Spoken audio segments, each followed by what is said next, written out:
The early 90s were a time where a lot of good and bad games flew under the radar, and without the internet, word of mouth was a far more powerful marketing tool in gaming than it is today. Now, there were magazines, but this didn't mean that every title would be featured in them, and even if it was, what the level of detail would be. And that all relied on people actually having access to the magazines, which as a kid, I simply didn't have access to, except for the few times my mum would buy one for me. Now, one of these games which flew under the radar for me, until I found it much later, was 1993's Biomenace, developed by Apogee Software.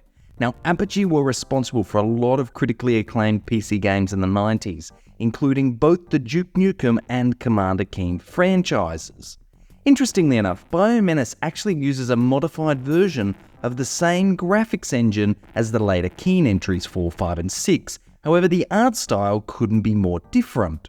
In modern times, it's fairly easy to spot reused assets and presentation across graphical engines. However, in the 90s, the level of automation and consistency in the tools simply didn't exist, which means that despite Biomenace using the Keen engine, outside of some of the HUD elements, it doesn't feel like a Keen game at all. And that's actually a great thing, as both games were targeting two very different audiences. In one game, you play as a kid stunning enemies, and in the other, you play as a CIA operative using an arsenal of weapons, including landmines, to reduce your enemies to a pile of flesh. So yeah, pretty different. Now, the version we'll be looking at here is the original MS-DOS version. No widescreen or quality of life mods here, just the original title ripped straight from 1993. Now, it is worth mentioning that in modern times the game is available for Mac and Linux, however this is effectively a port of the MS-DOS version in both cases. Also, Biomenace is one of the few games that modern reviewers have actually been much kinder to than reviewers at the time of release, with most reviews at the time of release aggregating around 5 out of 10, with most modern reviews aggregating around 7 out of 10. Oh, and here's an interesting fact. While the game was released under the shareware model that was popular at the time, in modern times the game is now actually freeware, with Apogee publishing it on their website in December 2005 as a Christmas present. Not bad at all. Story-wise, the game is split into 3 episodes, as was the style at the time, with the game telling the story of CIA operative Snake Logan, who is sent into Metro City to investigate the sudden appearance of mutants. Upon performing a low-altitude flyover in an aircraft, Snake is shot down and has to battle through the city to uncover the source of the mutations and ultimately end it. Now, there are hostages in most levels which, once freed, deliver some dialogue to help advance the plot and give a little more context to the locations that Snake visits. But overall, it's not a particularly memorable story, although it certainly is serviceable for the time. Before we continue, a massive thank you to everyone who supports the channel. If you enjoy this type of content, please do consider subscribing. It helps support the channel and you can be notified of new content the moment it drops.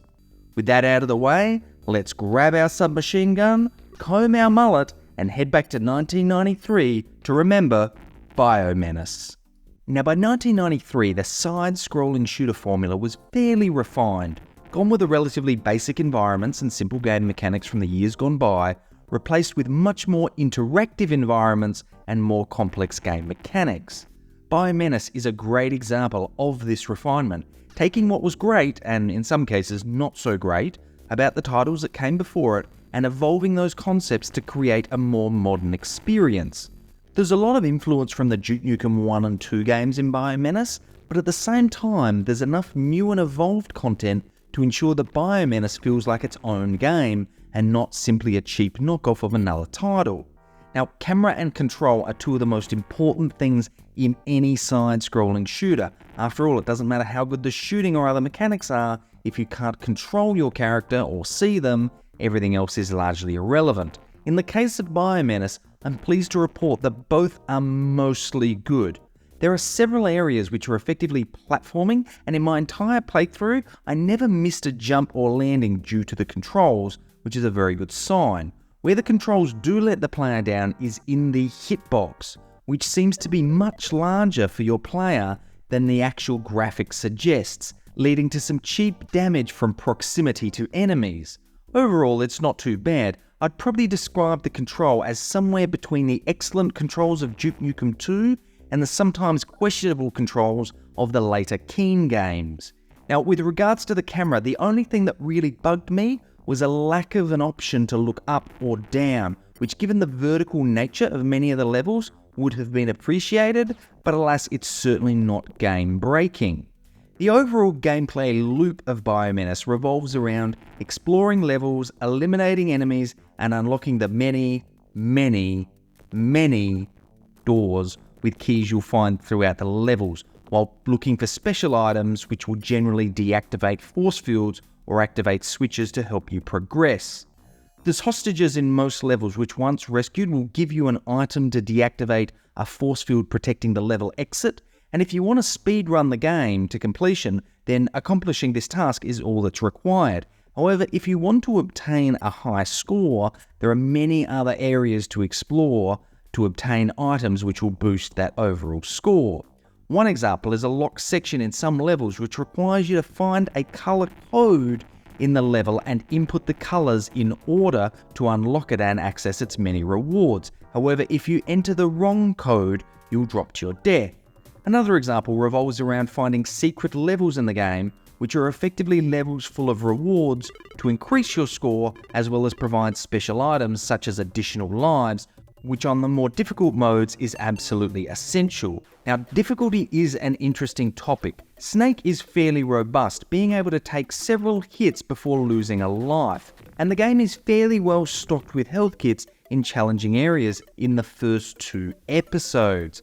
However, the difficulty curve in the 3rd episode is extremely jarring, to say the least. The game loads up far more enemies and level design, which sometimes requires you to tank damage just to progress. This type of loading up the final episode or chapter in a game to be very difficult wasn't unique to Biomenace, but it certainly doesn't make it any less frustrating. Now, one of the areas I'm often most critical of in a game is pacing, in other words, how well the player can settle into the game, and Biomenace delivers an exceptionally paced experience for the time. Each first level in the 3 episodes serves as a bit of a tutorial, guiding the player as to what each item does and what to do to progress. There's also environmental pacing on show, which was not common for the time. Take, for example, the jumping rocket enemy you encounter in the 2nd level. Every time you encounter them early on, they are surrounded by grenades, one of the game's weapon pickups.